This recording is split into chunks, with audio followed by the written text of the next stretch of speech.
Hello. Today we're going to be talking about how to write a rhetorical analysis introductory paragraph. So in class we have been talking about this acronym SOAPstones, and I've told you about how anytime we are approaching a text, we think about each part of this acronym SOAPstones so that we can understand the context of an essay. That context is really going to shape the way that we read or view the text, because it's going to tell us all sorts of things about who the speaker is, who it is intended for, and what the kind of setting of it is. So to go back to that Instagram picture that I've been showing you over and over again, which you're probably sick of by now, let's just kind of break down the bits of soapstones for that image. And I was really brief here because I don't want to overwhelm you with stuff. What I would do is I would spend a couple minutes on each part of this acronym, brainstorming everything that you can about every part of the acronym for your text. But for me, sorry, bells. For me, the subject was my desk at school. It was just a picture of my desk with like the pandemic protections around it. The occasion was August 2020. In class, we talked about like everything that entails, right? There's a lot going on right now. Number one, first and foremost, is the pandemic, but there's also like teacher strikes, and there are parents that are very angry with teachers, and there are kids that are very lonely. This social emotional awareness, like we know that kids really need to be back in school learning. There's Black Lives Matter going on. Not that that has a whole lot to do with the picture of my desk, but I was just trying to brainstorm all the things that are going on in August 2020. And then the what of the occasion, it's an Instagram photo. And the where is Harriman High School. Now you should have all of these like notes with you about what is included under occasion. So I'm assuming that you know that stuff. A stands for audience, and I was talking about in one of my classes how I think my audience for this Instagram photo was not necessarily all of my Instagram friends. I think I was gearing it more specifically towards people who had been in my classroom before, because they're going to have like the kind of understanding of what it would normally look like. And so for me, once kids are outside of school, I become Instagram friends with them if they so choose, and I think that's who my audience really was if I'm narrowing down that audience. The purpose, we talked about this a lot in class, but ultimately I would say that the purpose of that photo is to show people that I'm doing my best to stay safe, but that the picture itself, I think, conveyed a lot of anxiety. It showed that I don't necessarily think that the things that I've done with the cleaning supplies and the little signs that say don't enter into this area and the plexiglass, like I don't think that's enough. So there's a lot of anxiety represented in that picture. And so I'm kind of like, the purpose overall is to tell people, yeah, I'm trying to stay safe, and also I don't think it's enough. The subject, or the speaker, I mean, it's me, Whitney Borup, your teacher. I'm in my mid-30s, I'm fairly informed, I read the news a lot. You could do all sorts of analysis about the speaker there. The tone, I think the tone of that picture is worried. I think it's also a little frustrated. The picture itself looked a little ridiculous and displayed my frustration. But there's also, we talked about how I like my decorations. Here you can see them behind me. So there's a kind of pride in that picture too. And I on purpose got, the decoration. So that's there. And then the style, the caption, I referenced a book called Love in the Time of Cholera, so I have a reference there. My caption was really abrupt. It was just education in the time of Corona. And then also the image itself, if I were to describe the style of the image, it was pretty clever. Okay, so now I've done all this preliminary work to brainstorm all the parts of soapstones. So why don't you guys pause the video and go take a look at the assignment for your Born a Crime introductions. What you're doing for that is you're reading the very first page of the book when he's giving the background on apartheid and how it starts the genius of apartheid. It was about separating the different tribes and kind of turning them against each other. So read through that page and just brainstorm for a few minutes, maybe 5 to 10 minutes, about all the things you could say about soapstones on that page. Soapstones. Okay, just making sure that they spelled it out right here.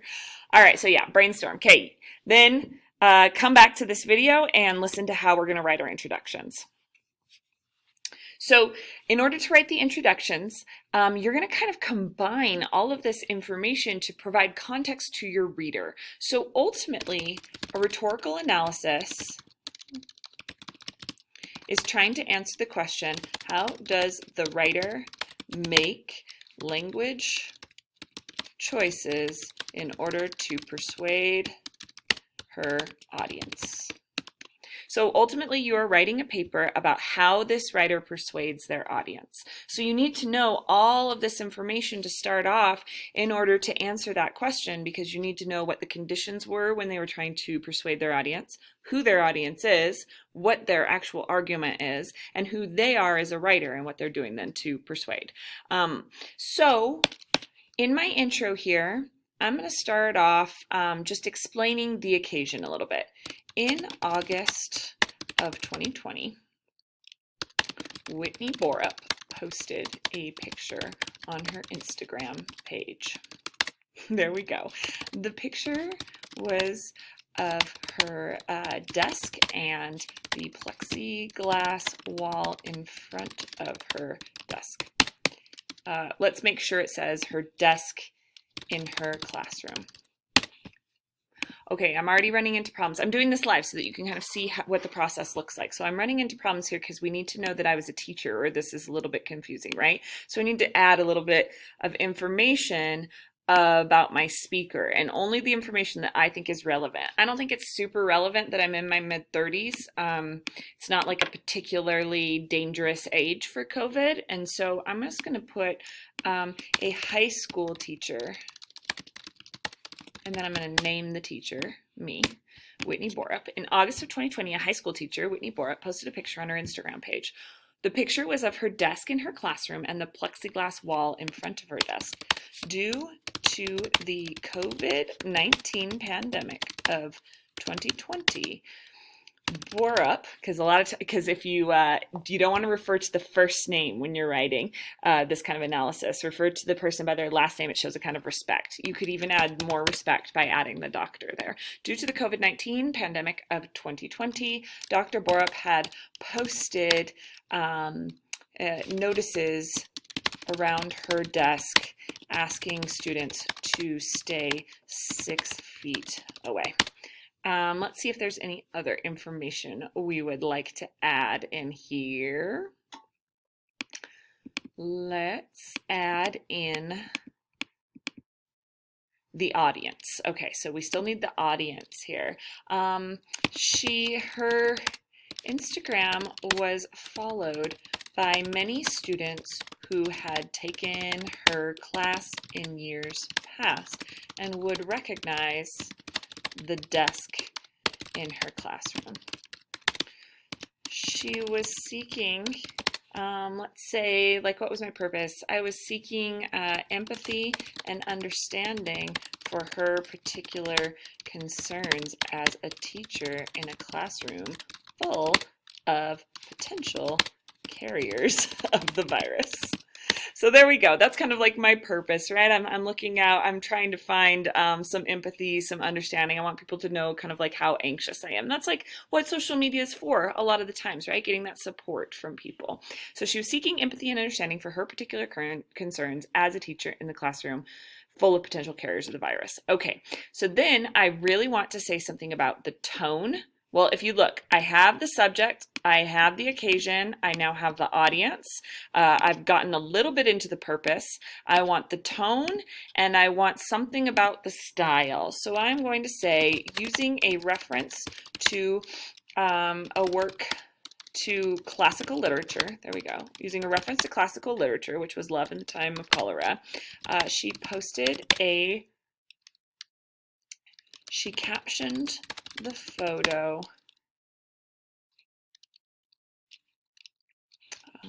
using a reference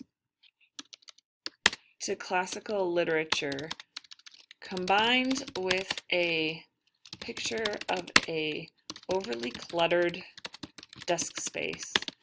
Borup makes the argument that even though she is doing all she can to prevent the spread of COVID in schools, she doesn't feel like the precautions will be sufficient. Okay, but I need to add in the tone still. Using a reference to classical literature combined with a picture of an overly cluttered desk space. Borup, let's go back to this and say anxiously, because I'm frustrated and worried. I'm going to combine that and say anxiously makes the argument. So then I get the tone in there, that even though she's doing all she can to prevent the spread of COVID in schools, she doesn't feel like precautions will be sufficient. Okay, so what I want to show you here, and I will make it a little smaller so that you can read it all at once.